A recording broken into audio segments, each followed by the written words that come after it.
Welcome, confidential listeners, to another entry from our private archives. This is a space for the unspoken, to a place where the snow hides the blood, but the wind always carries the scent of a lie. Tonight, we walk the steel-gray streets of Toronto, a man who worked double shifts to keep his family afloat, only to find the anchor was already rusted through. It's a story of a secret ride, a betrayal between friends, and the silence that follows the death of trust. Titled, I Stayed for My Daughter, but what she did was... So, bolt the door, turn up the heat against the Canadian frost, and listen closely, because the audience for this truth is only you. Life in Toronto isn't cheap. 8 years into our marriage, Val and I were drowning in a sea of red ink. We had a 7-year-old daughter, Lily, who was the light of my life, but I was too exhausted to see the light.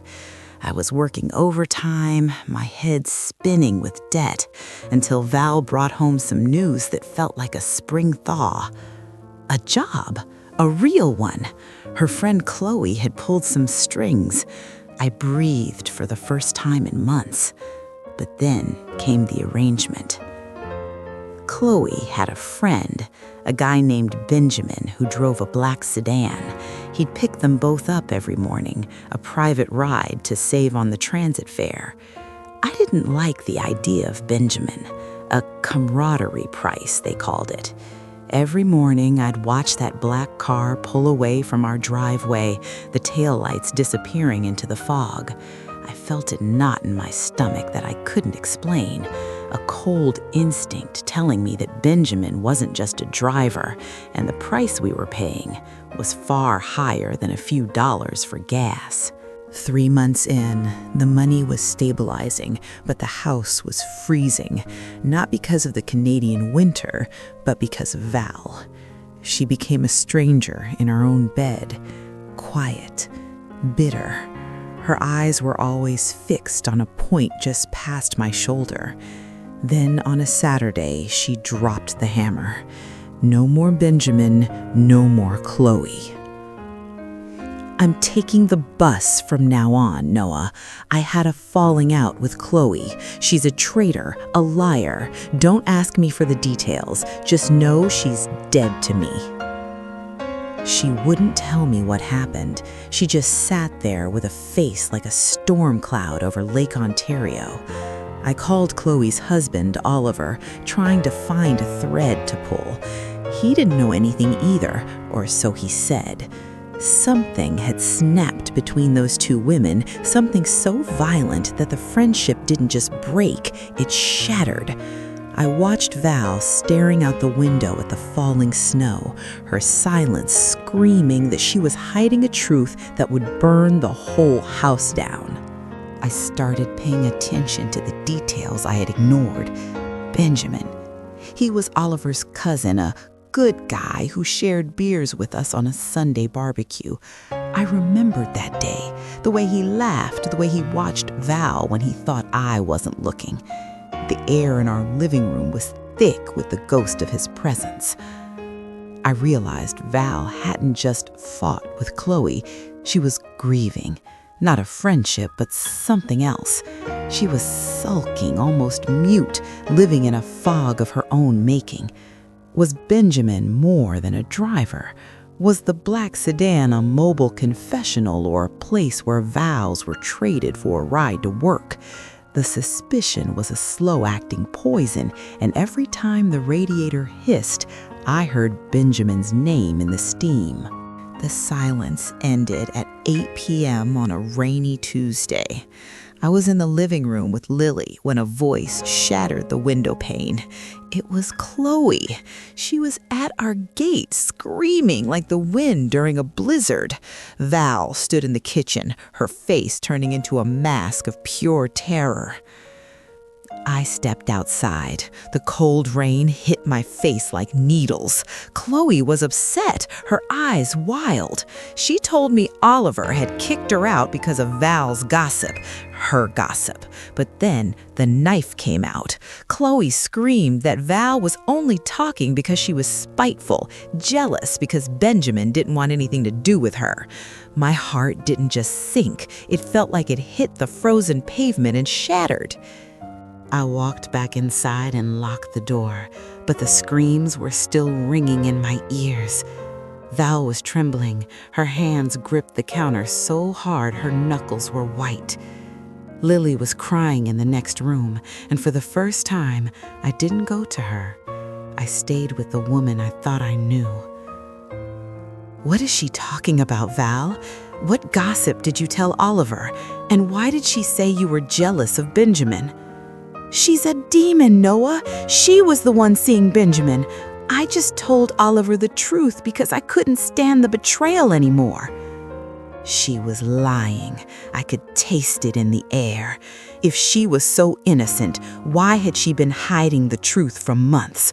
Why did Chloe look like she had nothing left to lose, while Val looked like she was trying to save a sinking ship with a teaspoon? The silence that followed Val's outburst was worse than the screaming.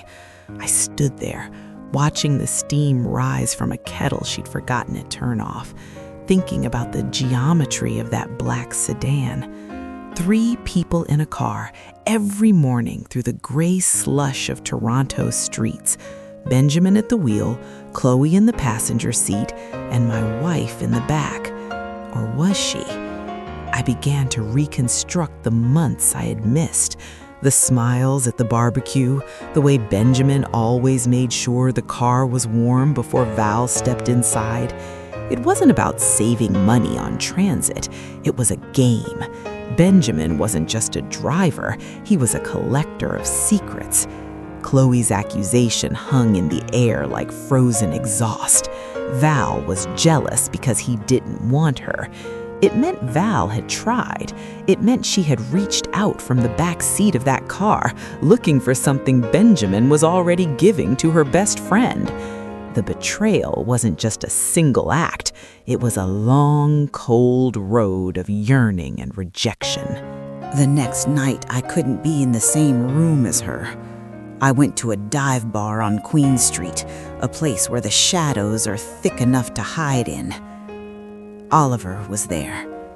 He looked like a man who had seen a ghost. We sat at a corner table, 2 men whose lives had been upended by the same black sedan. She told me everything, Noah. Val came to my house while you were at work. She cried. She told me Chloe and Benjamin had been together for months. I kicked Chloe out that same night. But now Chloe is at my door saying Val only told me because Benjamin turned her down. I don't know who to believe, man. I don't know who's the snake and who's the victim. I looked at Oliver's shaking hands and realized we were both pawns. Val hadn't acted out of a sense of justice. She had acted out of revenge. She had weaponized the truth to destroy the woman who had what she wanted. I realized then that my wife wasn't just a participant. She was the architect of the explosion. I drove past Benjamin's apartment. I wanted to see him. I wanted to see the man who had turned my home into a morgue. I saw the black sedan parked at the curb, the chrome shining under the orange streetlights of Toronto. I sat in my car, my hands gripping the wheel so hard the leather groaned. I wanted to get out. I wanted to drag him onto the pavement and make him admit what happened in that car. But then I thought of Lily. I thought of what the police report would do to her. Benjamin wasn't worth my freedom, but the sight of that car made my blood turn to ice. He had played them both. He had taken 2 best friends and turned them into starving dogs fighting over a bone. I realized that Benjamin didn't care who he destroyed, as long as the ride was smooth. I went home. Val was sitting in the same spot, staring at the same blank wall. Lily was in her room singing a song from school, her voice drifting through the cracks in the door like a haunting reminder of what we used to be. I walked past Val without a word. We don't scream anymore. We don't even talk. I stay for the girl in the other room. I stay because Lily doesn't deserve a broken home, even if the one she has is filled with poison. Everything Val says now sounds like a lie. Every I love you, every good night. I see the fog, the mist between us, and I know it will never lift. We are two ghosts navigating a house that no longer belongs to us, waiting for a winter that will never end. Months have passed, but the air in Toronto hasn't warmed. Chloe is gone. Oliver is a memory. But Benjamin is still out there, somewhere in the city, driving another car, picking up another secret. Val thinks she won because I stayed. She doesn't realize she lost the only thing that mattered. I look at my wife across the breakfast table and I don't feel anger anymore. I just feel nothing. I look at my daughter and I tell myself it's worth it, but the trust is dead. In this city, you can survive the cold, you can survive the debt, but you can't survive the death of the person you thought you knew. The black sedan is gone, but the road it took us on has no end. And in the quiet nights of Toronto, the silence is the loudest confession of all.